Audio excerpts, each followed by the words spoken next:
حب شيقي تجاني حرق قلبي فيه عمري دوما لزيق قباء كدت أرتبك مرتين مرة إذ أسر إلي أنني شرفت وكلفت بإلقاء كلمة المكرمين ولكن سرعان ما زال الارتباك إذ تذكرت أن ذمة المؤمنين واحدة يقوم بها أدناهم. Oustaz Barham Diop est sénégalais, né le 25 mai 1932 à Kaolack, correspondant au 20 Muharram 1351 de l'Hégire, fils de Seydi Mahmoud Aliou Diop. Barham kër gi mu juddoo ak kër gi ma juddoo yaakaar naa ne ku ko natt du ëpp téeméeri mètre su fekkee mat na ko ndax moom mi ngi juddoo ci kër baayam googu nga xam ne mi ngi sës ci xabru Maam Alaaji Ñas bi mbedd mi rek a dox seen diggante. Oustaz Ibrahima تجاني حرق قلبي kenn la ci alaam yooyu فيه عمري nga xam ne دوما yàlla may na ko mu juddu ci usra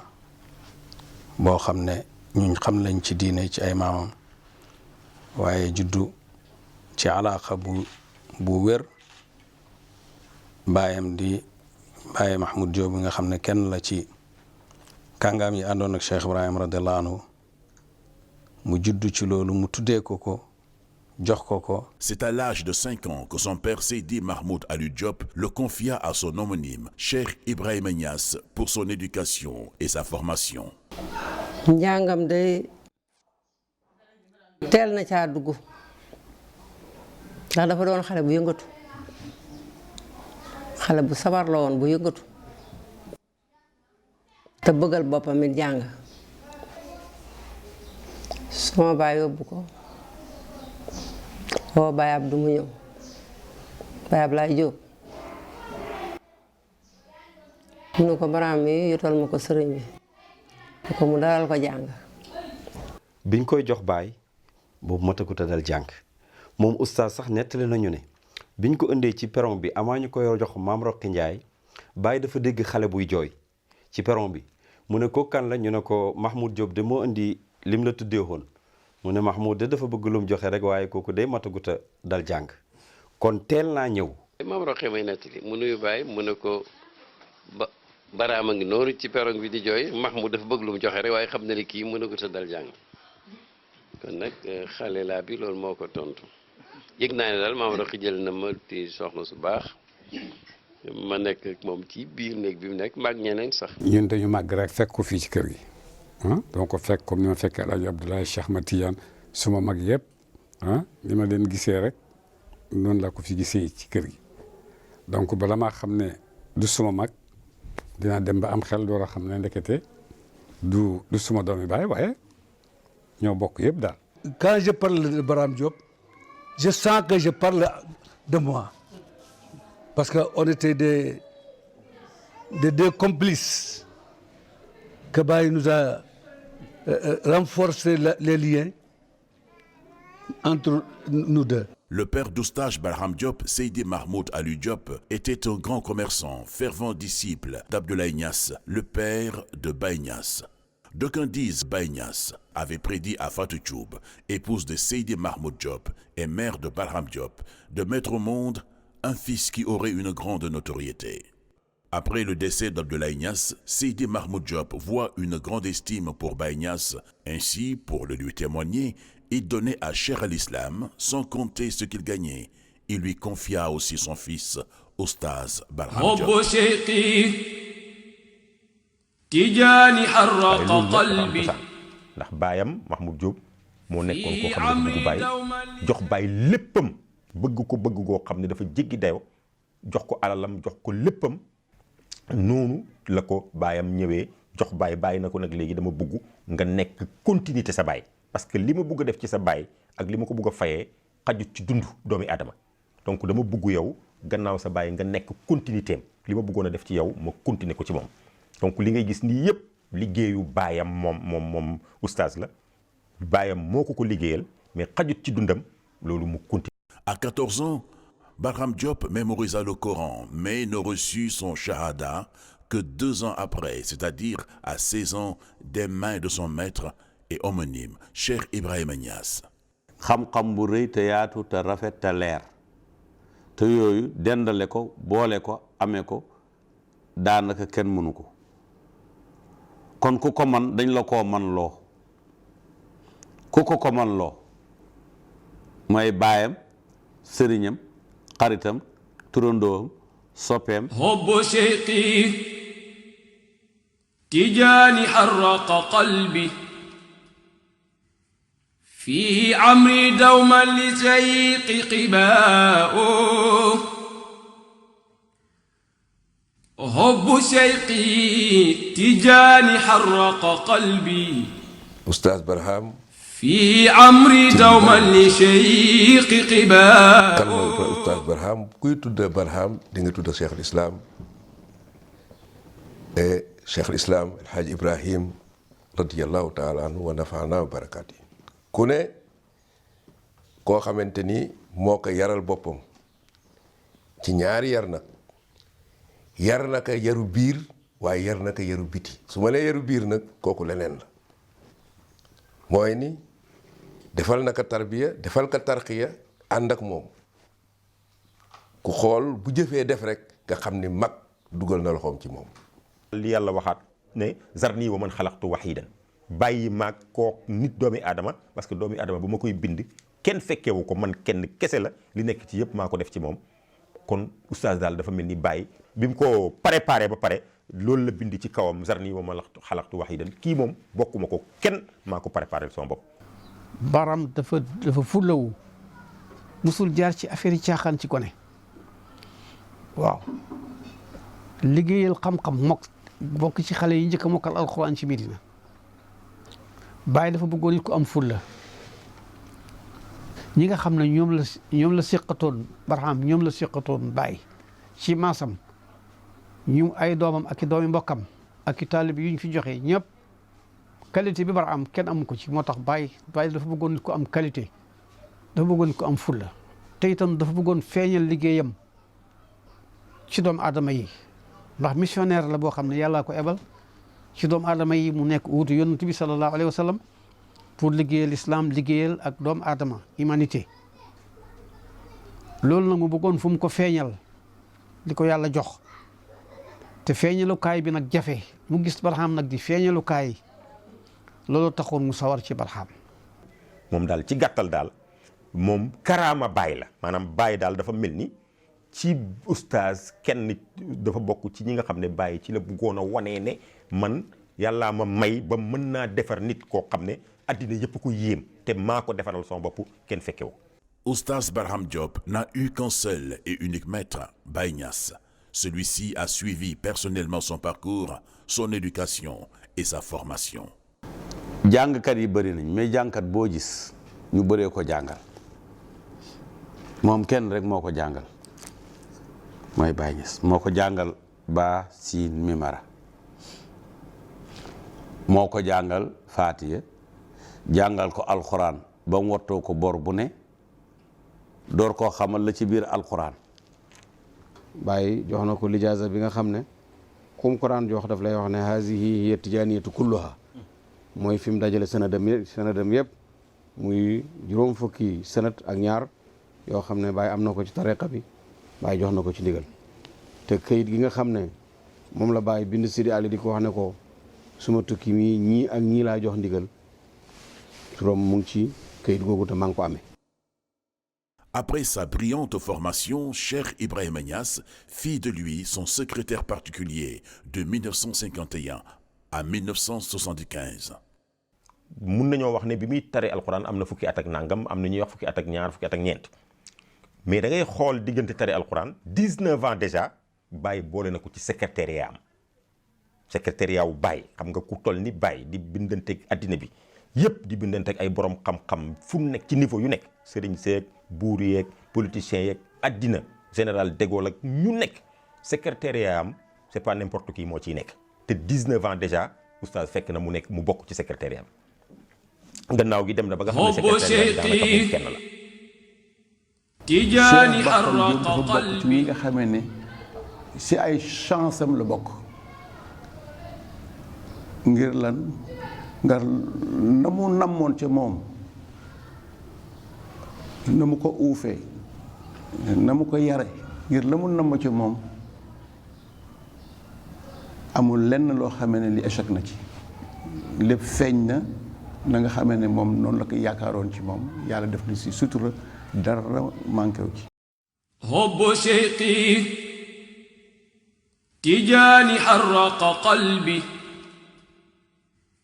fi amri dawman li shayqi qibaa. xale bu mel noonu ku mel ni Baye bu ko amee ndax dana ko sàggane kenn ku nekk mission bala tax a jóg soxla nga ca xale bu mel ni Barham kon Baye bi mission bi ko taxoon a jóg te mooy liggéeyal yàlla ci mbindeef yi wutu yàlla ci mbindeef yi wutu yonent bi sallallahu alayhi wa sallam soxla woon nañ ci ku mel ni Barham. Barham di mu liggéey ci Baye Niass di mu ci liggéey ci document yi ànd ak Baye liggéey ko ak Baye liggéeyloo ko mu liggéey ko jox ko buñ ko jukki woon tey ci liggéeyu Baye Niass tabaarakallaahu defe naa ne ay bibliothèque dina fees. Oustaz Barham Diop, professeur, il aimait inculquer la connaissance à la jeunesse. li ko yàlla mayoon bokk na ci xam-xamam bi bu daan toog ci pegg Baye di jàngale wax dëgg yàlla mi daana dem ba mu yàgg ay xale ci boppam ñoo koy ci jamonoy Baye ñoo ko daan invité mu leen di jàngal te nee na loolu Baye moo ko digaloon ba tax na man sama gis-gis ci dundam bi yëpp boo gisee li mu wax li ëpp ci ndaw ñi la doon waxal wax naag mag ñi wax naag ndaw ñi wane li ëpp Baye moo ko digaloon ko del wax ci ndaw ñi. te jeunesse bii tamit dafa fekk ne Baye mi ko yar philosophie moo doonoon Baye mu ne soo amee ca garage wu mécanicien ya benn mécanicien boo xam ne da nga koo yar ba def ci moom jikkooy lislaam pour kooku jottali sa message mooy gën a yomb yow nga jottali ko yow parce que mécanicien bi nekk ci biir mécanicien yi wax ak ñoom mooy gën a yomb parce que seen nawle la yow mi kaalawu am leer gu yàlla def ci yow am xam-xam bu yàlla def ci yow soo baaxee dañ naan ah kooku yàllaa ko ko may rek maanaam nit ñi dañuy foog ne waruñoo mun a baaxee ne yow parce que yàlla la jagleel mbaax mais soo defaree xale ba mu baax xale boobu nekk ci biir xale yi baax xale yi danañ xam ne ñoom ndekete mën nañoo baax parce que sinon xale bii du baax. dama am benn jigéen boo xam ne dafa nekk Dakar yàlla def mu sëy ay at amul doom mu di ma ñaanloo may ñaan di ñaan affaire bi yéex ma oo oustaz ma ne ko man ma nettali ko affaire ndaw si ne ko ndaw si mi ngi Dakar léegi dama bëgg nga jox ma ndigal ma jox la numéro ma jox ko sa numéro téléphone moom mu oo la nga jox ko rendez-vous mu ñëw fa nga ñaanal ko parce que vraiment yéene naa ko mu am lim am te yaakaar naa sa ñaan mu ne ma noonu kenn du ko dimbalee doomi at kenn du ko dimbalee nit. léegi ni ñuy def mooy danaa la jox looy jàng yow di ko ñaan man ma jël di ñaan yàlla ba yàlla sottal ko mu jaarale ko ci sa loxo mais noonu kenn du ko dimbalee nit. yaa ngi gis lim doon bañ maanaam su ndaw si demoon mu ñaanal ko moom mu dal di am te man ñaan naa ba sonn amul ndaw si daf may dal di xeeb moom loolu lay bañ noonu la doon taxawee ci jaamu yàlla noonu la ko Baye préparé woon moo tax moom mu am lu mu liggéey ci yoonu Baye loo xam ne néew na ku ko liggéey. ndax Baye daf ne doom ji nga xam ne moom laa jur ak doom ji ma xam ne mooy suma doomi roxo xàmmeewuma leen te loolu oustaz doy na ci li nga xam ne mooy exemple nee na bi mu leen ko taalifalee ba pare oustaz nag dafa dégg wàllam bu baax a baax a baax a baax mu ittihoo xam-xam lool ànd ak Baye ci tukkeem yi Baye di ko responsabiliser fu ñu toll dem nañ ba nga xam ne biñ demee ci réew yi Asie yi dem nañ place boo xam ne Baye def na fa ay conférence yu bëri bañ agsi ci benn jotaay boo xam ne ay kawar yu ñuul rek a fa nekk ay jeunes Baye daal di ko responsabiliser ne ko oustaz waxtaan ak ñoom Barham waxal ak ñoom waxal ak xale yi. Nul n'est prophète en son pays. Le professeur Ibrahima Mahmoud Diop, Barham Diop, est l'illustration parfaite de cet adage. Il a donné des conférences dans 19 pays asiatiques, 29 pays africains, 9 pays européens et 5 États des États-Unis d'Amérique. Ce qui fait au total 58 pays qu'il a parcourus pour l'expansion de l'islam, la science et le savoir en un mot. Aimé et respecté à travers le monde, mais moins connu dans son pays. Cet érudit hors pair, éminent islamologue, a fait honneur à l'Afrique tout entière en parlant de l'islam avec aisance et éloquence devant les hautes instances islamiques à travers le monde. polyglotte, Oustaz Barham Diop parlait le français, l'anglais et l'arabe qu'il aimait beaucoup. La première fois de le voir, c'était en Mauritanie, quand il est venu là-bas. Moi, je suis mauritanien. Donc, je le voyais venir faire des conférences chez les Arabes, les Maures. Et connaissant bien les Maures, comment ils sont éloquents dans la langue arabe et comment ils parlaient de cette langue et comment ils admiraient la langue arabe, voyant un noir parler de l'arabe de la façon dont il parlait et l'admiration que ces Arabes portaient à Oustaz, ça m'a impressionné dès le départ. Je me rappelle une fois, dans une conférence qui réunit beaucoup de gens, et on l'a présenté comme un Sénégalais qui doit parler. Quelqu'un a posé la question, est-ce qu'il parle arabe?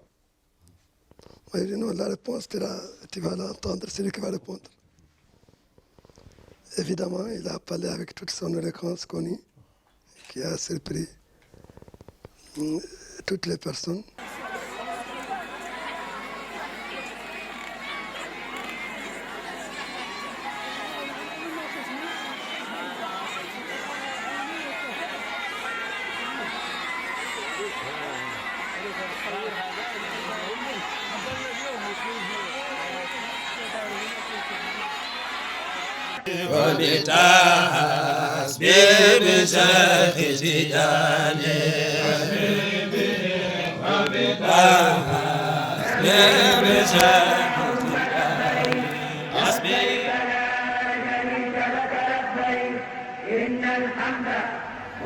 man nag fekk na boobu étudiant laa foofu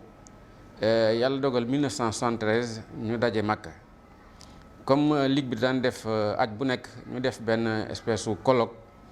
dajale fa ñu bari ci borom xam-xamam jullit yi ñu daje ñu waxtaan ci mbiri jullit ñi 1973 ñu def nu mel noonu bi ñu ko defee ma dem teewe ji ko bi ma teewee dégg ñuy wax yu am solo ci surtout sax mbirum jàngale ma gis ci kenn koo xam ne kii sénégalais la mu waxtaan wi neex ma lool ma xaar ci buntu bi ba mu génn bi mu génnee ma nuyoog moom wax ko man maay kan mu wax ma moom tam mooy kan foofu lu ñu xamante ci buntu ba daal di fay fasante kóllëre ngir wax ju rafet jam fa wax te yàlla dafa dogal ba mu ko waxee ba ci suba sa daanaka foo dox ci Màkka rek dégg ñuy nettaliwaat la mu doon wax ak di ko yéem loolu nag tax yokk sama ak cofeel ci moom. Hadj Barham Diop est une institution en lui-même. Il n'y a pas un Marocain qui ne le connaisse pas, qu'il soit petit ou grand. maa ngi jëkk a dégg waxu Barham Diop maa ngi woon Fass ca Maroc booba dama jàng tugal ba noppi jeexal dem Maroc di fa noppaliku ànd ak sama benn xaritu marocain bu ñuy wax Moustapha Makhtoum papam nag nekkoon yal na ko yàlla yërëm ndax génn na àdduna nekkoon muallim ca Fass ma ñëw ànd ak sama xarit ñu dem seeti papaam mu présenté ma ne ma Sénégal laa jógee bi muy yégee ne Sénégal laa jógee li ma jëkk laaj mooy ndax xam nga ku ñuy wax Barham Diop ma ne ko xaw ma ko noonu de waaye kooku fan la nekk mu ne yaakaar naa ne dëkk bu ñuy wax Kaolack la dëkk mu daal di ci teg ak am xam-xam ak bari xam-xam sama xol daal di fees ndax mbégte ak fierté ndax maa ngi doon ñëw ca Fass dëkk bu mel ni Fass toog ak koo xam ne xamoon naa ni muallim la ndax doomam ñoo doon jàngandoo mu teg ma ci loolu ma jàpp tur ba nag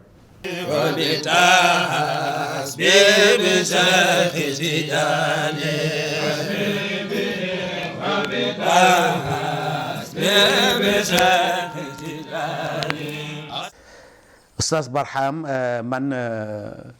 maa ngi xamante moom depuis 68 booru 67 68 mais xamante min bayit du xamante bu ñu jóg mais dama ko parce que booba man dama nekk taalibe Kaolack di jàngee fu ñuy wax Saara Njugaari kër Alaaji Ahmad Ndiaye Arout foofu laa doon jànge moom mu nekk Médina yàlla def nag mu mën arab loolu te booba ñun taalibe yi dañu bëgg ko mën arab man mën naa wax ne sama njàngum arab Oustaz Barham bokk na ci li tax ma jàng làkk arab loolu moo tax ajjuma jot dañ naan ne Médina ngir ñaari mbir benn gis Cheikhul Islam Alaaji Ibrahima Niass bu jullee ba pare ba wéeru ci minbar bi di jàng xadisam yu bëri yooyu loolu da daan dem di ko seetaani ñaareel bi mooy bu ñu génnee dajeeg Oustaz Barham ci mbedd muy làkk arab man defuma école français defuma école arabe sax école Baye laa def toog ci suuf jàng dem topp lañ la wax nga jàng loo xamul laajte ba boo dëgëree ñu woon nooy utee xam-xam waaw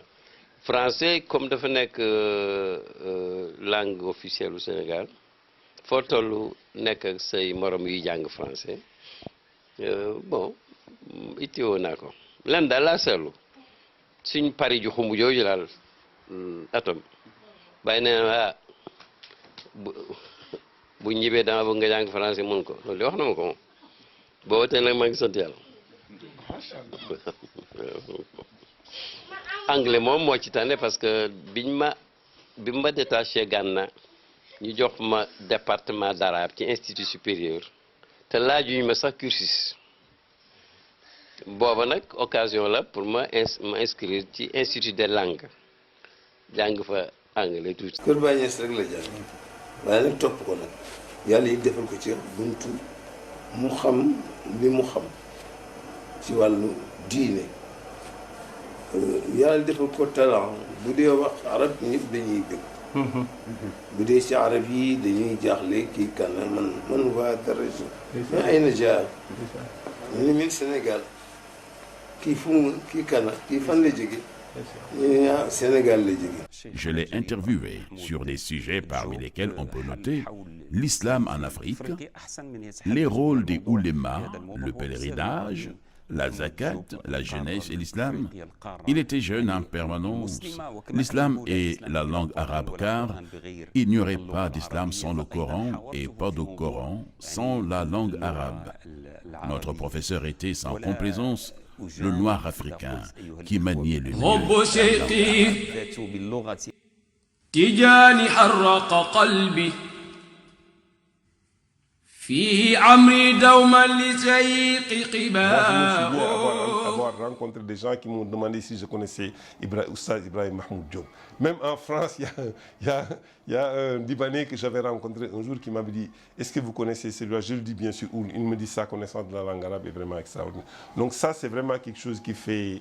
l'unanimité. Il a même parlé en Égypte un jour en présence du président Hosni Moubarak et d'autres personnalités où il a fait des discours en arabe. Sa connaissance de la langue arabe est vraiment extraordinaire, mais aussi sa connaissance de la langue wolof qui est sa propre langue. Nous tous qui sommes des intellectuels formés à l'école occidentale, nous n'avons pas la chance de pouvoir parler le wolof. Il parlait bien le wolof et pouvait donner un discours scientifique sur tous les domaines de la science en wolof. Ce qui est pour nous, n'est-ce pas, porteur d'espoir que nos langues, le wolof, le pulaar et tout ça sont des langues aussi qui peuvent être utilisées pour dispenser un savoir scientifique élaboré, n'est-ce pas, dans tous les domaines. Donc, et ça, je crois que aussi c'est important, sans compter le français, l'anglais et tout. Donc, c'est vraiment un digne fils de ce pays. Yàlla jox na ko xam-xam joxoon na ko xam-xam mais boo amee xam-xam te jëfewoo ko tam xam-xam bi du am solo li ma gënoon ràññee ci moom mooy jëfe xam-xamam. dundam yëpp daf ko joxoon l'islam ak xam-xam kooku moom seetlu nañ ko li ñu munul bàyyi ci dundam mooy xam-xamam foo mun a toll ci niveau ci xam-xam bu waxee nga reconnaître ko amul benn gàkk-gàkk boo ci gis. Feu Ibrahim Diop est une très grande personnalité intellectuelle et religieuse et un grand ami aussi du Maroc. Il a contribué fortement à la consolidation des relations du Maroc avec le Sénégal en tant que secrétaire général de la Rabita des Ulama du Maroc et du Sénégal.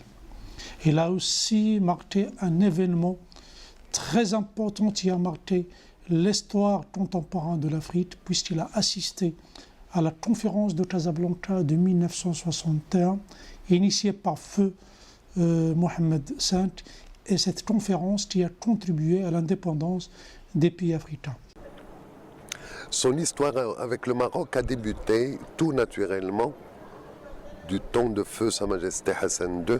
que Dieu ait son âme, qui a bien voulu le nommer à la tête de l'Arabe État des Ulama du Maroc et du Sénégal. Et lorsqu'on sait la place de la religion musulmane au Maroc et au Sénégal, cette haute fonction et cette confiance de feu Sa Majesté Hassan II, que Dieu ait son âme, a toute sa signification. Islamique mondial chargé des affaires africaines, il a été le seul noir académicien en langue arabe, membre de l'Académie de Bagdad et de l'Académie du Caire. Il a été aussi président du réseau Islam et Population, président du Cercle d'études et de recherche Islam et Développement, CERID, de 1986 à 2007. Il en est membre fondateur également. C'est en 1984 qu'Oustaz Barham Diop, ce grand érudit, a commencé à animer année après année les Durus Hassaniya, ces conférences initiées par le roi Hassan II et ses invités. Elle réunissait des érudits et universitaires reconnus.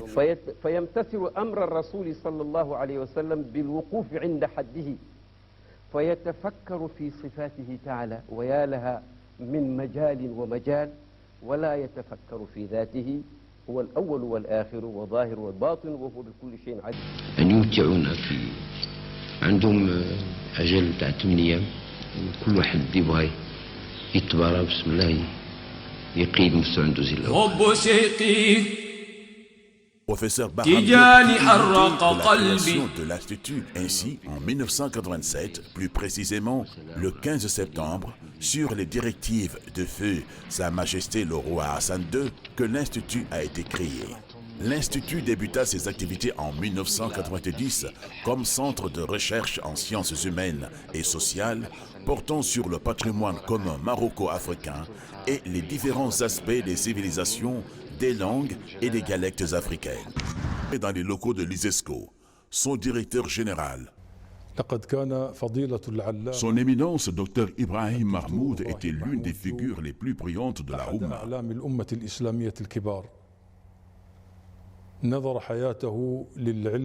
Il a consacré sa vie à la propagation de la science et à la clarification du message de l'islam et de ses objectifs à des millions d'individus du monde islamique, et ainsi qu'à des millions de non-musulmans qui percevaient son message, ses idées et ses efforts intellectuels.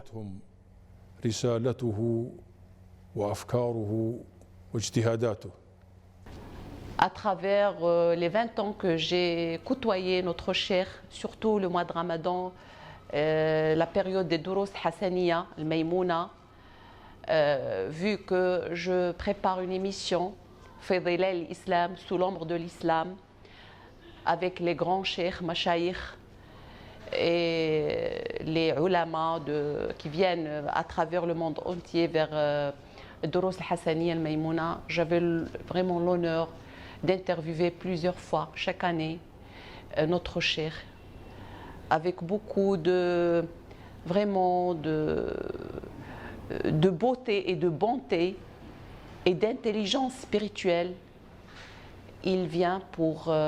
vraiment nous donner ces paroles d'or, pleines de lumière, pleines de miséricorde, pleines d'influence et de l'impact. Sénégalais bu mag, sénégalais bu baax, sénégalais bu bari xam-xam, sénégalais bu tabe, surtout ci xam-xamam. Oustaz Barham Diop xam naa ko balaa may ñëw Sénégal, waaye contact bi ma am ak moom aéroport la amee. xam naa ko balaa may ñëw Sénégal ndax man Maroc laa nekkoon, yàgg naa fa lool, foofu laa doon jàngee. te moom da daan ñëw di bokk ci ñi roi Hassan II yàlla na ko yàlla yërëm daan invité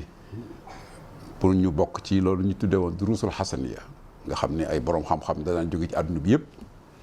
ñëwee di waxtaan ci wàllu diine Hassan II moo ko daan jiite doom ji sax mu ngi continuer di ko def donc ñun biñ nekkee Maroc dañ daan gis ci télé bi di gis ci journaux yi oustaz Barham Diop mu nekk ci ñi nga xamante ne dañ daan bokk ci mbir yooyu ñu nawoon ko lool mu daan ñu siggil itam en tant que nit ku ñuul en tant que sénégalais. ñun dey bokkunoo ak moom génération waaye nag dund nañoo ak moom bokk ak moom lu bari nee naa étudiant nekk Maroc di jàng que yaakaar naa ni muy ñëw di participer ci lu ñu tuddee ak durusul xasaniya ak ramadaniya ci jamonoy Sa Majesté Hassan II doon ànd boobu Cheikh Nazir Niass moom yàlla na yàlla yokk ko ay leer muy macha allah le lendemain kuy sénégalais kuy africain rek da nga siggi ndax la fay daje ci kàngam ci àdduna bu Barham defee darsam ba génn ëllëg sa coow parce que jafe na boobu jamono nit ku ñuul taxaw ci xeeti borom xam-xam yi fi doon jóge fépp te ku ne xamoon na Sa Majesté Roi Hassan II ni mu nekkoon ku bàyyi woon xam-xam mais tegu ci kanam loolu dund nañu ko mu am lu mu def ci ñun. ba muy ñëw Égypte ñun fa la ñu fekk keroog dafa fekk ñaari ministre di ko xëccoo Mahjoub mooy ministre bi amee mbiru diine ci Égypte ki nga xam ne moo amee mbiru diine ci Maroc ñoo ko invité. tànn oustaz ne ko nag yaay wax ci turu monde islamique mboolem ñi nga xam ne ñooy monde islamique yaay wax ci seen tur keroog yàlla def na bi muy solu sax mu ne ma bàyyi ndax bii baax na keroog ñoo ànd jóge ko hôtel ba àgg waaye fi ñu ci gën a neex mooy fi mu waxee ba monde islamique yëpp jóg di tàccu Moubarak tourné sésam bi parce que mooy jumla jooju moo waxoon muy phrase bu garaaw kittu artabiku maratayni مرة إذ أسر إلي أنني شرفت وكلفت بإلقاء كلمة المكرمين ولكن سرعان ما زال الارتباك إذ تذكرت أن ذمة المؤمنين واحدة يقوم بها أدناهم. Durant toute sa vie, au rayonnement d'abord de l'islam et de l'islam tolérant que nous vivons au Maroc et au Sénégal, et il était réclamé partout, aux États-Unis, en Italie, en France et ailleurs. maa nga woon bitim réew yàgg fa waaye nag xam naa ne Cheikh Ibrahima Diop lépp lu mos a jiite dina si dugal Cheikh Ibrahima Sall si jeexitalu 1980 yi ànd naag moom délégation bu yaatu boo xam ne ay imam la oustaz tànnoon fii Sénégal ñu dem Maroc ngir xabanteeg imam yi nekk foofu wecci wante ay kaddu seen tukki mu njëkk Amérique ñoom ñaar muy novembre 1996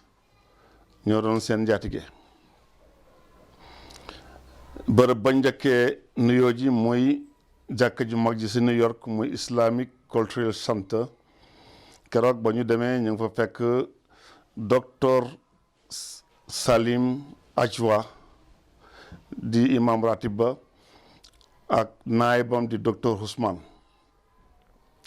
bañ toogee ak ñoom jotaay ba guddul waaye daal la ñuy njëkkee seede mooy que ne oustaz Barham mi moo gën a dégg arab yi. Récipiendaire de plusieurs distinctions, Ordre du Mérite Sénégal, Ordre du Lion Sénégal, Grand Croix de l'Ordre du Lion Sénégal, Palme académique royale du Maroc, d'une humilité exemplaire. Cela, en dépit de tous ses titres et distinctions, il est toujours resté égal à lui-même. Il n'a jamais eu la grosse tête. ëpp la xam-xam ëpp la wërsëg ba noppi gën laa yaru oustaz ku yaru woon la noo mën a mel boo ñëwee dana la jox sa cër dana la jox sa wàccuwaay te it ku oyofoon la oyofoon na ba boo ko fekkaan ak njabootam day mel ni ku toog ak ay moromam. yàlla may na ko xam naa am na ñu ma gën a fasaa ñu ma ko gën a xam ñu ma ko gën a miin mais bokk na ci yu ma jàngee ci moom fexeel ba sa noon bu mu la yàpp ba bu ñëwee wax la mun la wax yeggee lu nekk mais oyofal it bay say xarit buñ la ragal a wax dëgg loolu daf ko moom da ko doon dundee bu dee yëqu ñàkk fay daal tax a jug doo ñeme oustaz bu dee dëgg nga nekk da nga def ba ñu dëggee ñëw fekk mu oyof mu yaatu. oustaz boo toogee ak moom ci lay yar ci la lay yar ci nu muy waxee ci nu muy toogee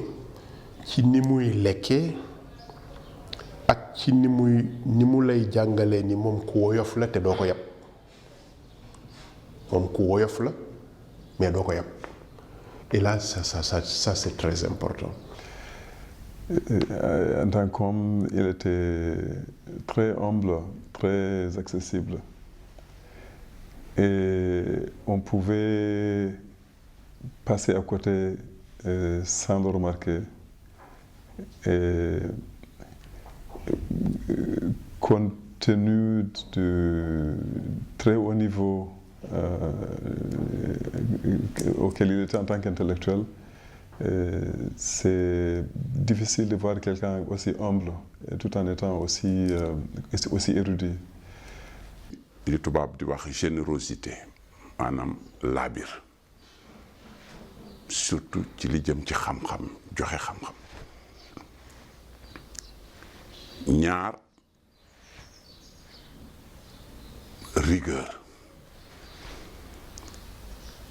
rigueur buñ ko waxee rek dañuy dugal organisation dugal méthode muy lu am solo ci jamono yi ñu toll. ñett humilité waaw fees waaye nag wàcc boppam ba ku nekk mën a agsi ci moom. jëmmi xam-xam la woon ku yàlla mayoon la ci wàllu yar ndax oustaz fu mu toll mu ngi dundal xam-xam. bibliothèque la mine la de savoir ni ko tubaab di waxee duma wax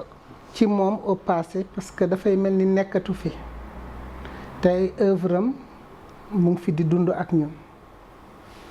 ndax kenn ku nekk tey ci ñun moo xam ndaw nga moo xam mag nga moo xam bokk nga ak moom diine wala bokk nga ak moom tariqa jàngal na la ndax dundam yëpp njàngale la. Et je dis aussi, c'est pas uniquement un alim de savoir, mais aussi c'est un cheikh d'éducation. Et c'est aussi une personne qui avait beaucoup de lumière, qui avait beaucoup de charisme et qui vraiment regarde avec l'œil de Rahma, un œil de Reda. C'est quelqu'un qui avait beaucoup de sentiments, sixième sens, et Nour al-Basira. Et avec ça, il est toujours guidé par Ruh al-Mustafa sallallahu alayhi wa sallam, guidé par Ruh Sidi Ahmed Tijani rahmatullahi alayhi. doomam mës na di dóor bal rek daal ko ci bibliothèque te ku ne xam ne oustaz bibliothèque ci xolam la ne ndax dafa bëgg téere bibliothèque ba toj yaayam ne comme baayam du yar du wax kenn dara maanaam du yar moo dire que du wax kenn dara bëggul kenn am naqar danaa ko pini ba mu yegsi bu ñëwee tey dina xam nu muy def ak moom waaye ba mu yegsee gis ko ku def lii ñu ne ko diw anamu ñu ne ko mu nga ca biir ba mu ñëwee daf ko ne julli léegi fukki ràkk xale bi julli fukki ràkk mu ne ko julli waatal fukki ràkk xale bi julli waat fukki ràkk ba muy laata pare ñetteelu yoon ba sax nelaw na loolu yarin la boo xam ne jullit war na koo mën a yare doomam. du ma fàtte bu benn bés ñu nekk ci oto bi jógee fii Dakar amoon dëj bu am Kaolack ñu waroon yàkkamte ay 10 heures war ñu fa fekk oto bi daw lu bëri ñëw ba génn ba jub Gosaas oto bi foog naa mi ngi woon ci ay 140 à l'heure pneu avant bi toj rek oto bi jël àll bi ñu war a njëkk a dal ci benn garab oto bi moytu ko ñu dem ba jub poteau électrique bu mag bi yàlla rek a xamoon mu fàtte ba oustaz mi mbaxanam bi rek def nii rek dóor ko ci kanam oto bi ne allahu akbar ci kaw yàlla def oto bi taxaw kak mel ni dañoo téye pono yi mel ni 4 pono yëpp la ñu téye ndóor rek loolu foog nga tekki sa bët pour nga xam ne yàllaa ngi maye ba léegi mu gersu ne mbaa oto bi kenn dara dalul leen ñu ne ko noonu dara daluñu fekk na ay doomam a ngi ci ginnaaw man maa ngi woon ci ginnaaw ànd ak sama benn jarbaat bu ñu doon yóbbaale ñu ngi doon am toll ci ay benn at fukki at ak ñaar wala fukki at ak ñett mu ne ani Mata Diallo mooy xale boobu ñu ne ba dara dalu ko ñu ne ko déedéet mu ne ah yàlla de xam naa tey xale bu ndaw boobu la rus moo tax mu muccal ñu. Il était d'une simplicité inouïe. Il n'avait pas de garde du corps. Pour lui, être avec un roi, un président ou avec un citoyen lambda était pareil. Il respectait et avait une grande considération pour l'être humain. ñi ñu doon liggéeyal ñoom ñoo def seede naar yi xam nga ñoom yàlla may na leen lu ñu xam rek danañ ci waxtaanee ak yow ñu ne ma Cheikh Barham mii de ab gor piir a ngi nii afif a ngi nii ku sell a ngi nii. La Ligue islamique mondiale est une ONG musulmane fondée en 1962 à la Mecque avec le concours de représentants de 22 pays pour promouvoir le panislamisme en opposition au panarabisme nassérien. baay boobu dañ koo xam Makka njëkk a raabita moo tax ba ñuy sos rek ñu boole ko ca mën naa cee wax ndax man ak sa papa Cheikh Abdoulaye Ibrahima Niass suñu mag ju baax jooju suñu sëriñ ak ku ñuy wax Habib Niang ñun ñett ñoo bokk ajandoog baay baaj ga pare bàyyi ne man maa ngi ñibbi ndax wëftu bi ma àndal ñu jógee Kano président du conseil ak buur Kano kilifa ci ànd avion baa ngi dem waaye yéen toogal leen ma fi fekkee congrès bi ñu dem fa Alaaji Abdoulaye jàng na fa ab kalima ci turu baay def ci ay tawjihaat mooy ay orientation yu baay wax leen ca mbooleem ñu fekkee congrès ba tey nit ku ñuul xale baay bi tudd Ibrahima Diop moo fa def communication bu gudd doon wax ci perspective bu liggéey islam ci Afrique au sud du Sahara pour ngeen xam ne yàlla li baay liggéey yàlla def ciy def ndax bi ma liiree ba pare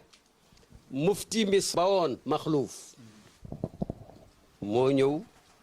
nuyu ma ndeysaan ku gàtt la mais xam naa li ñu waxoon ci Ibn Mas'ud ku ney fa ilman kenn xamul ku amee ne moom xam te bam ci awliyaaw Misra la bokk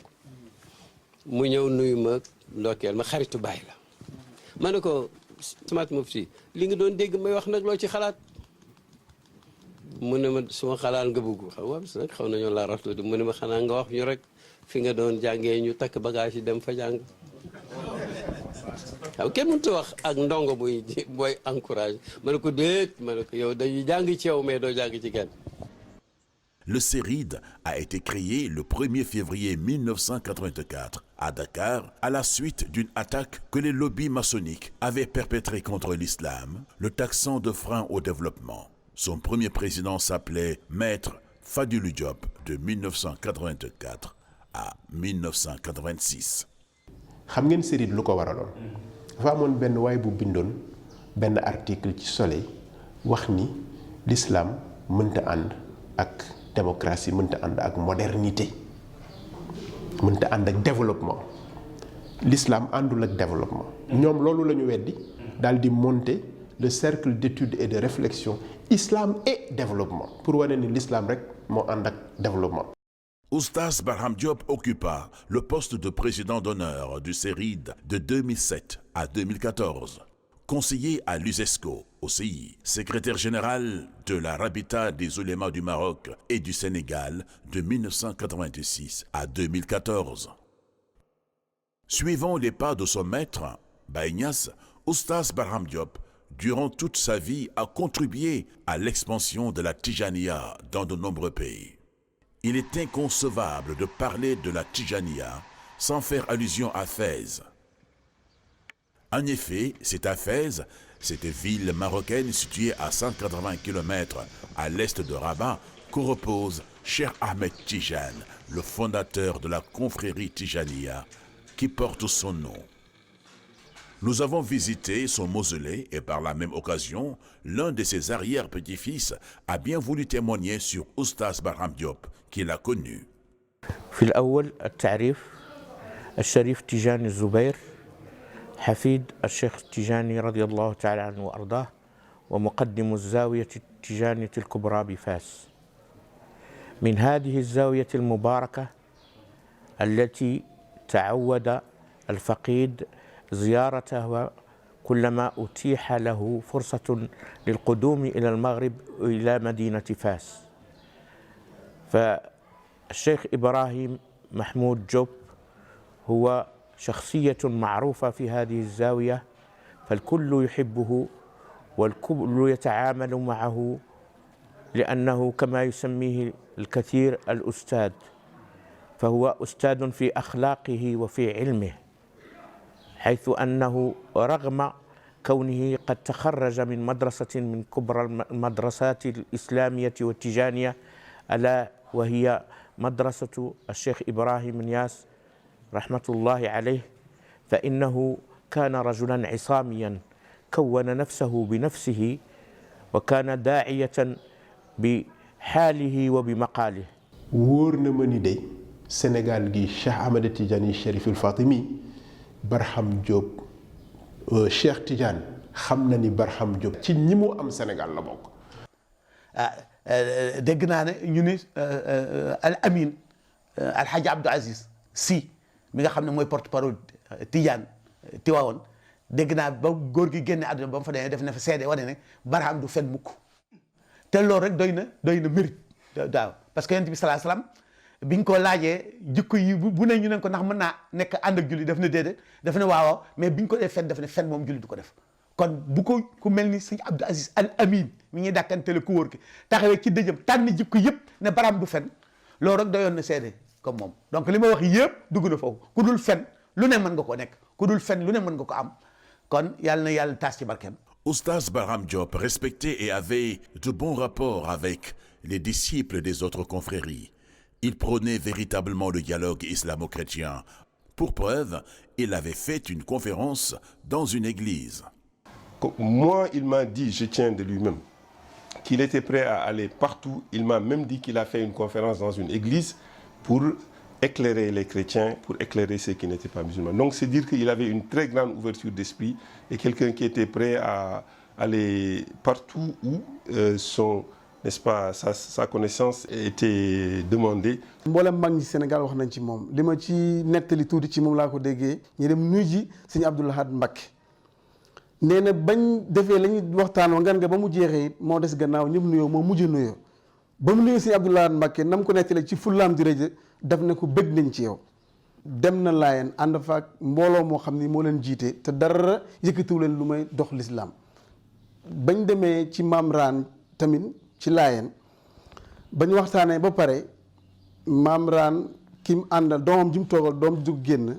mu ne ko oustaz mu ne ko na nga xam ne de boo ne bismillah ci télévision mbaa ci rajo ba ngay wax asalaamaaleykum na nga xam ne maa ngay déglu de. Barham dama bëgg a wax ci biir Sénégal ci biir këri diine yi nekkoon na ko très d'union la boo déggee waxam loolu la sama baay boobu wax xalifa moo dëgg pire la booy wax duma nangam parce que xamoon na sensu responsabilité bi mu yor l'islam ku ko yor da nga war a dajale mais waroo wax luy tas kenn. Barham ku teey la bariwul wax lu mu xam moo koy xamal boppam waaye du ko wax kenn. ne aussi kaana mutawaadi am. waaw ba noppi itam nekk ku modeste. ñun man li ëppoon man lay waxal. ñun suñu waxtaan guddi lay doon mu ñëw fekk ma sama néeg wala mu fekk ko néegam ci bu ñu tukkee dañuy toog di waxtaan ba déggee ñu noppi ci jàkk yi ñun waa biir de set na ma ne ko xanaa ñu dem julli ji boobu door a nelaw si lëf loolu lay naan def toujours. sama dund ak moom yëpp ci xam-xam la lu ma ko mas a wax def na ko. loolu nag dimension bu kawe la dimension bu rëy la ci xam-xam waaye ci wàllu joxe nu xam-xam dafa nekkoon ko pédagogue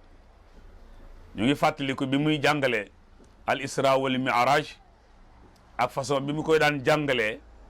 ci wàllu temps ak distance ak force naka la ñuy nekk ñoom ñaar ba ñu dégg al isra wal mi'raj ci gaawaay ak yonent bi gaawoon ci dem ak dellu si kon oustaz Barham Mahmoud Diop rahimahullah wa radi anhu ku ragaloon yàlla la mu nekkoon nag benn oustaz international ndax xawma réew mu demut xawma continent bu mu demut te bu mu ci dem bu fekkee dañuy def conférence bi ci arab la koy def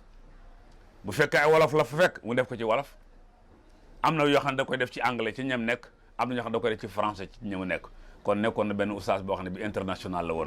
Avant de se rendre en Italie pour une conférence sur l'islam, Oustaz Barham Diop est allé au mausolée se recueillir sur la tombe de Baye Niass, puis celle de Mamour Niass. Il passe à l'endroit précis où il sera inhumé plus tard. Ce geste de la part d'Oustaz Barham Diop, est-ce un hasard, une coïncidence, ou cet homme de Dieu savait qu'il allait bientôt quitter ce bas monde? C'est la dernière conférence faite par Oustaz Barham Diop. C'était en Italie. yonent bi nag mu'jizaam bi gën a mag miracle bi gën a mag mooy alquraanul karim